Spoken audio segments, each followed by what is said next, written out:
and Grand Hotel Casino, Las Vegas, Nevada, a now infamous event took place. During a boxing match between Mike Tyson and Evander Holyfield, Mike Tyson stunned the world when he bit off a piece of Holyfield's ear in the third round of the match. Now, 18 years later, another infamous event walking is among us as the fight between Manny Pacquiao and Floyd Mayweather draws near.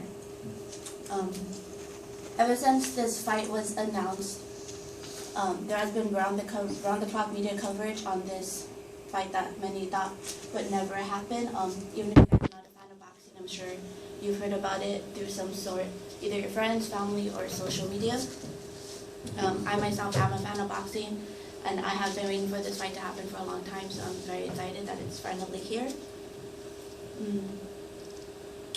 So by learning about boxing and the kind of long road it took to making this fight happen, you'll get a better understanding about how why this fight is so important.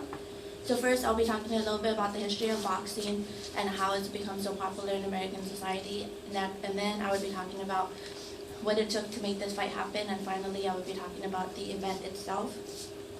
So, boxing and its popularity.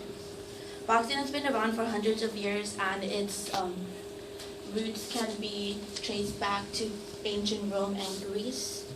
According to an article published by Jeffrey Thomas Seaman, a professor of history at NYU, on April 23, 2015, on Encyclopedia Britannica, boxing was first introduced as a formal sport in the 23rd Olympics back in 688 BCE. It kind of lost steam and its credibility as a sport due to its lack of rules and regulations, but it regained its popularity in Britain in the early 1700s, eventually making its way over to America in the late 1700s and early 1800s. In its early years, boxing didn't really have a lot of rules and regulations. It was basically just two men fighting it out bare knuckle, either until one man decided instead of defeat, or he could no longer physically continue on with the fight.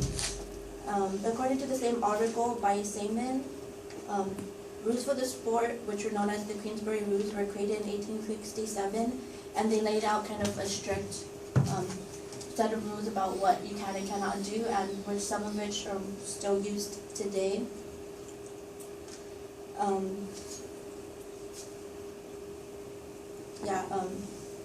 It has evolved a lot since its early history. Now, you have the gloves, you have the regulated ring, you have each round is usually 12. It's usually 12 rounds, 3 minutes a round. If you go down, you have 10 seconds to get back up, or else you're done. Because it was predominantly a British sport in its early years, when it came to America, there weren't really a lot of American-born boxers, but legendary fighters such as Muhammad Ali, Jay LaMotta, and Joaquin Maricino, and countless others, they have helped contribute to its popularity as a sport in America. And then, as well as the countless movies such as Rocky Balboa, Raging Bull, The Fighter, hundreds of others have also contributed to why it has become such a popular sport. So, now that I have talked a little bit about boxing and why it's so popular, I will next be talking about what it took to make this fight happen.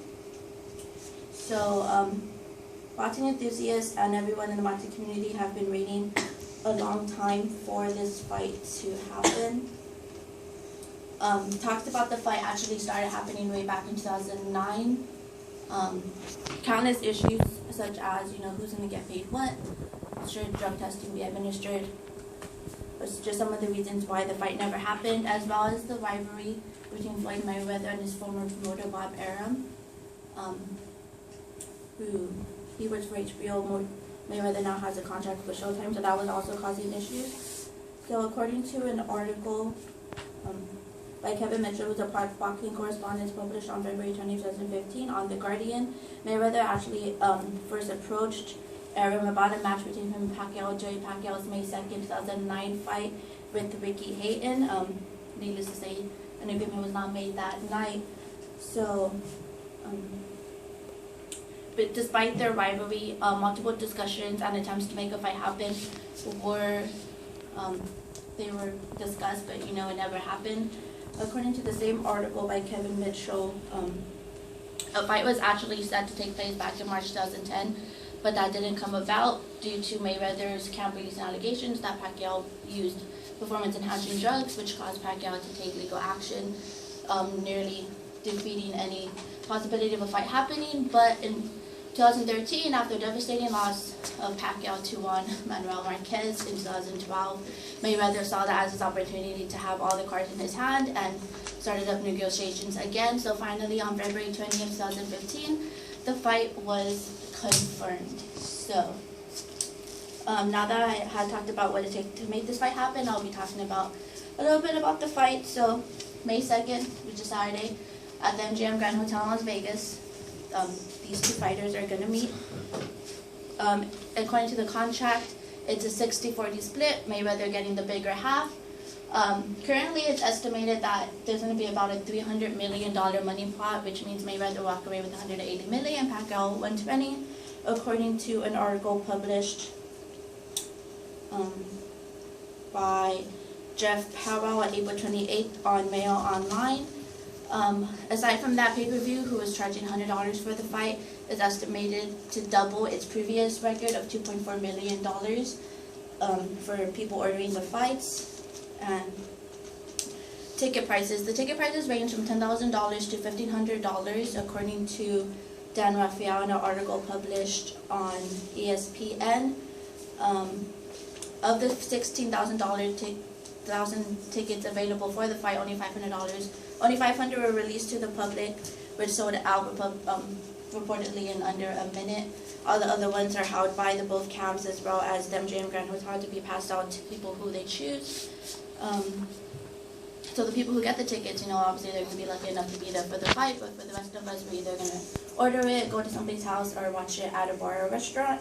Either way, it's reported to be one of the most watched fights in history.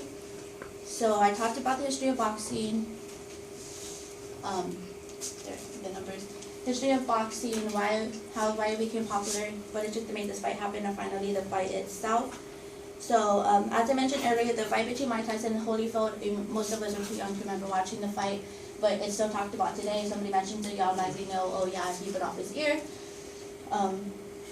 So this fight is said to be as memorable, if not more. So, either way, on May 2nd, 2015, history is going to be made when these two fighters finally enter the ring together.